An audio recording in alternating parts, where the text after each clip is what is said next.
ഒന്ന് ഗുരുവായൂർ വരെ പോയിട്ട് വന്നാലോ? ഒട്ടും പ്രതീക്ഷിക്കാതെയുള്ളൊരു യാത്രയായിട്ടത്.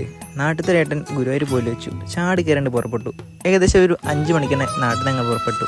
അവിടെ എത്തിയപ്പോൾ ഒരു 7 മണി 7:15 നേരെ അവിടെ ഇറങ്ങിയതും ഒരു ചായ കൊണ്ട് പിടിപ്പിച്ചു. പിന്നെ നേരെ ഗുരുവായൂരപ്പൻ്റെ നടയിലേക്ക്.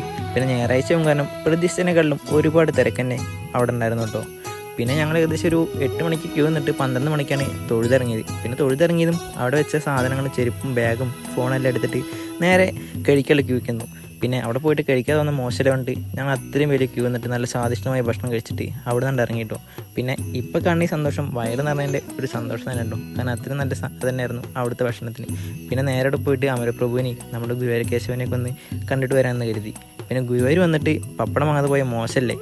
അവിടുന്ന് 2 കെട്ട് പപ്പടം വാങ്ങിയിട്ട് ഞങ്ങൾ നേരെ ഒറ്റപ്പാലം ബസ് സ്റ്റാൻഡ് കയറി.